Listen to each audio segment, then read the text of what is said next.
poor single mom gave Korean Mafia boss her last $18. The next day, 5 SUVs surrounded her house. Amara clutched her last $18. It was an insane, completely insane thing to do.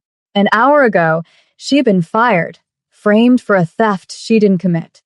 Now, this crumpled handful of bills was the only thing standing between her 7-year-old son, Kai, and an empty stomach for dinner. But the man beside her at the bus stop kept recounting his own meager collection of coins, his hands trembling with a desperation she knew all too well. She couldn't just sit there and watch him suffer. So, she gave him the money. All of it. With tears in his eyes, the stranger thanked her and boarded the bus. Amara began the long walk home, a knot forming in her stomach as she tried to figure out how she would explain to Kai why there was nothing to eat. The following morning, a sharp knock echoed through their small apartment. When Amara opened the door, her heart stopped. 5 gleaming black SUVs were parked along the street, and from them emerged men in sharp, dark suits. Walking towards her, with an air of immense power, was the man from the bus stop. He was dressed in an impeccably tailored black Mafia suit with a crisp white collared shirt, looking like he could buy and sell the entire city without a second thought. "We need to talk," he said, his voice calm but firm. Amara knew in that moment that her life would never be the same. She hadn't eaten since the previous morning, and the gnawing hunger had long since faded into a dull ache. As she walked the darkened streets, the events of the day replayed in her mind. The smug look on her manager's face, the way her co-worker refused to meet her gaze, the termination papers sliding across the desk. "We have multiple witnesses who saw you take the money." Amara, she had never stolen a thing in her life, but it was her word against 2 liars. The flickering light of the bus stop came into view, and she sank onto the bench, exhausted. Her thoughts drifted to Kai, her sweet, trusting son, with his bright smile and his drawings of their little family. How could she tell him she had failed? A man sat down beside her, his breathing shallow and panicked. He was in his late 30s, his clothes worn and frayed. His hands shook as he counted a small pile of change, his face falling with each count. "Excuse me," he said, his voice barely a whisper. "I'm so sorry to bother you, but do you have any spare change? I'm short for the bus fare." Amara looked at him, truly looked at him, and saw the tear tracks on his cheeks and the same desperate glaze in his eyes that she had seen in her own reflection. She opened her wallet. $18. It was everything she had. Giving it to him meant a 4-mile walk home and an empty pantry for breakfast. But she couldn't turn away. She held out the money. "Here, take it." He stared at the bills as if they were a lifeline. "I can't. That's too much." "Please," Amara insisted. "Just take it." His hands trembled as he accepted the money. "I don't know what to say. Thank you isn't enough." "It's okay," she said, though it was anything but. "I'm Jean," he said, wiping his eyes. "I promise I'll pay you back." Amara simply nodded, not believing him. People in desperate situations made promises they couldn't keep. The bus arrived, and Jean boarded, leaving her alone under the dim streetlight. Kai was asleep when she finally got home.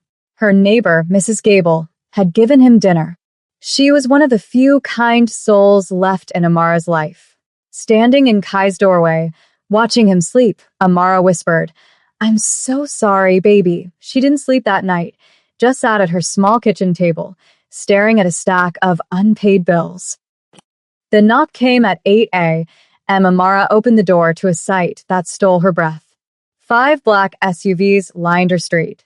Men in expensive suits stood by the vehicles, their expressions unreadable. Walking up her cracked sidewalk was Jean, the man from the bus stop. He was no longer the picture of desperation, but a figure of immense power, dressed in a sharp, black Mafia suit and a pristine white collared shirt. He was clearly a powerful Korean Mafia boss. "Hello, Amara," he said. She could only stare, acutely aware of her worn clothes and the shabbiness of her apartment. "Who are all those people?" Kai asked from behind her, his eyes wide. Jean crouched down to Kai's level. "Hello, I'm Yin. I'm a friend of your mom's. You look like a superhero, Kai said in awe. Jean smiled, then turned his attention back to Amara. Last night, I was robbed, he explained quietly. They took everything. My car, my phone, my wallet. Left me stranded, he paused, his gaze intense. I run an organization. A powerful one. Someone close to me set me up, wanting me vulnerable. They almost succeeded. I don't understand, Amara said, her head spinning. Why are you telling me this? Because, Jean said, his eyes locking with hers. When I had nothing, you, a complete stranger, gave me everything you had. It was $18. It was everything, Jean corrected. And now I want to know why you did it. Amara sank onto her couch. I don't know. You look like you were barely hanging on, and I know what that feels like. I couldn't just walk away. Even though you had just lost your job, Jean stated. It wasn't a question. I do my research, Amara. I know you were framed. I know you're raising your son alone, he leaned forward. Tell me what happened. The entire story spilled out of her. The struggle to provide for Kai, the lies that cost her her job. Jean listened intently. When she finished, he was silent for a long moment. I need someone I can trust, he finally said. Someone with integrity, who does the right thing even when it costs them everything. Come work for me, Amara. I am a powerful mafia boss, and I can give you the second chance you gave me. You're offering me a job? She asked, incredulous. A real one, he confirmed, with a salary that will let you take care of Kai the way he deserves. I'm not doing this out of pity. I'm doing it because you showed me who you are, and that's exactly the kind of person I need in my organization.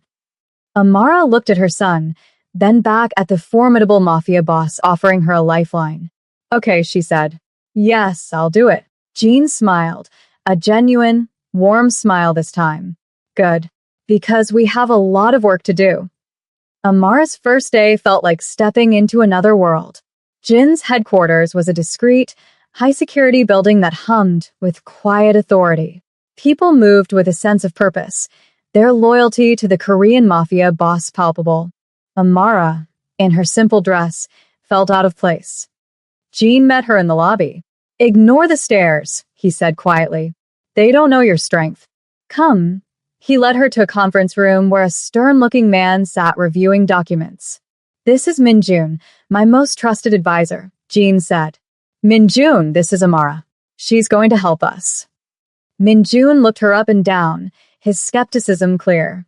With all due respect, boss, what are her qualifications?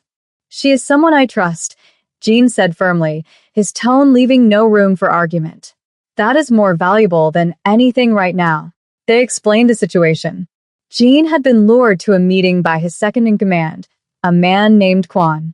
It was an ambush. Jean had escaped, but Kwon had taken control of a significant portion of his operations, using the chaos to steal money and resources. Kwon reported me missing, presumed dead, Jean said, his voice laced with cold anger. He was very concerned, very helpful. You think Kwon set you up?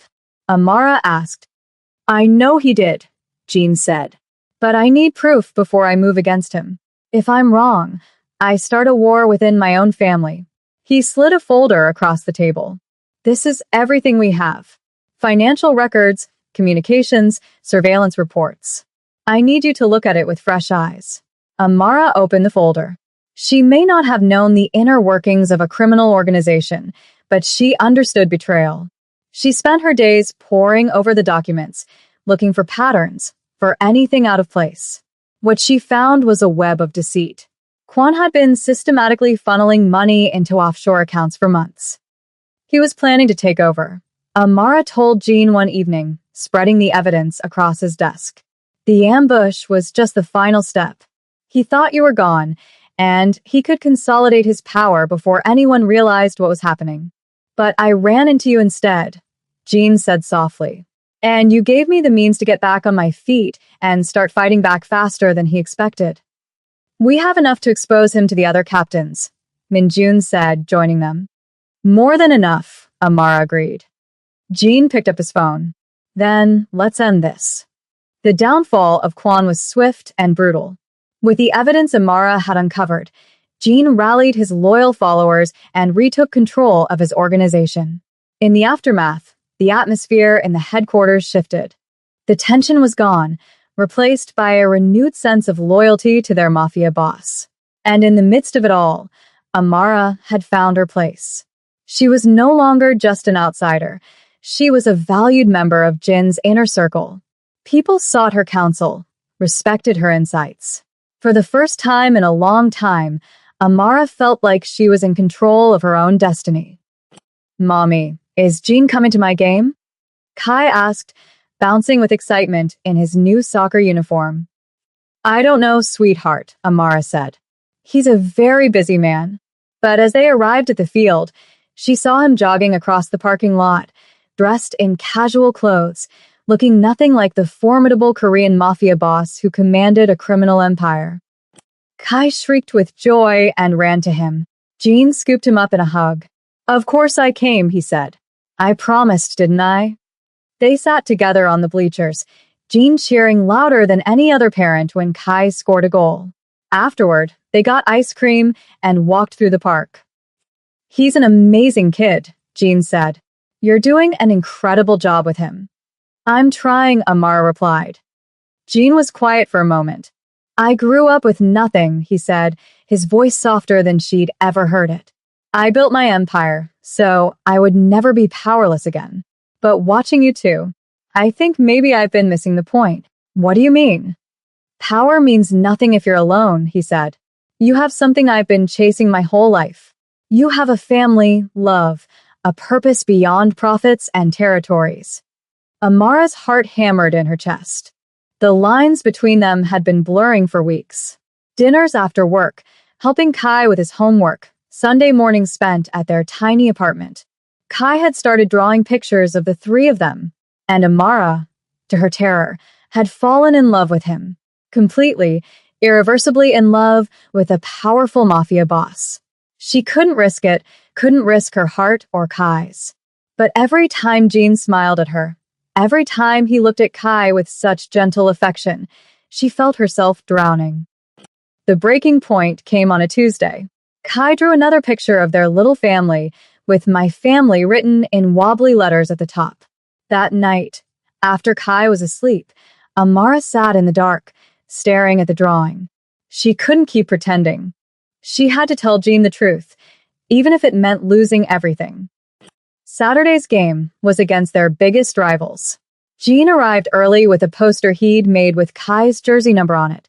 He and Amara watched from the bleachers, the comfortable silence between them charged with unspoken emotions.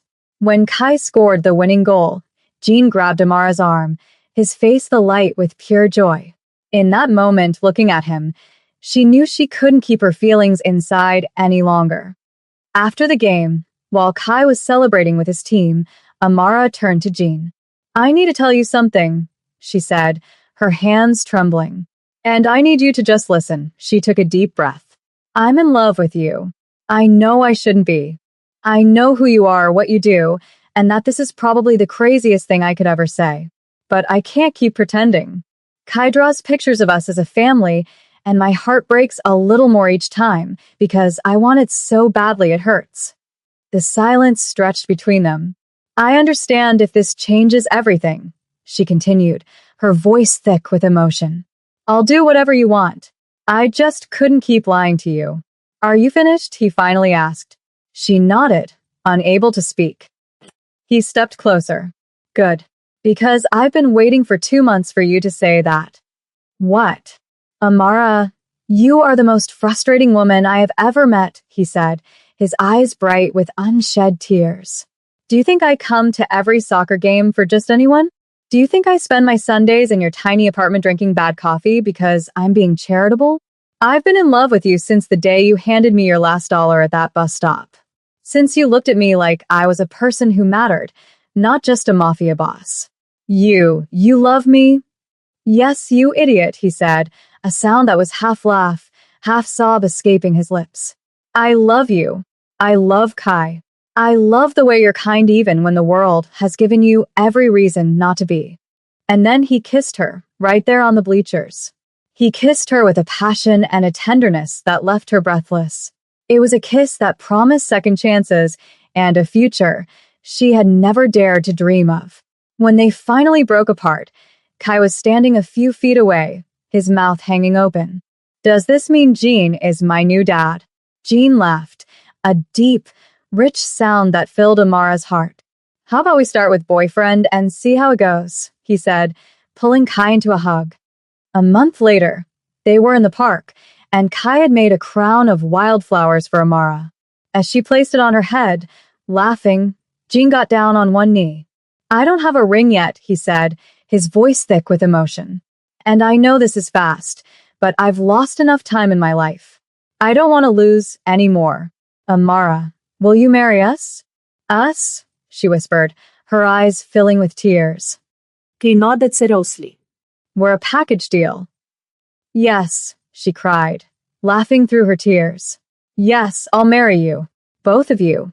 The wedding was small and private, held in the beautiful garden of Jin's estate. Kai was the ring bearer, his face a mask of intense concentration. As Amara walked towards Jean, she thought of that night at the bus stop, when she had given a stranger her last $18. She had thought she was giving away everything she had, but in reality, he had been the one giving her everything, a future, a family, a life filled with a love she never thought possible. You okay? Jean whispered as she reached him. I'm perfect, she said, and for the first time in a very long time, she meant it. 6 months later, they were walking through that same park, the evening sun casting a golden glow over everything. Kai ran ahead, chasing butterflies, his laughter echoing through the trees. You know, Amara said, leaning her head on Jin's shoulder, if you hadn't been ambushed that night, we never would have met. I'm not giving Quan credit for this, Jean said, pulling her closer. I'm just saying, she murmured. Sometimes the worst moments of our lives lead to the very best things. Kai ran back to them, his face bright with excitement. Can we get pizza? He asked, grabbing both of their hands. As they walked towards the car, a normal family on a normal evening, Amara reflected on how a single act of kindness had changed everything. Sometimes, giving someone your last dollar can bring you a fortune beyond your wildest dreams. And sometimes, at your lowest point, you find that your story isn't over. It's just beginning.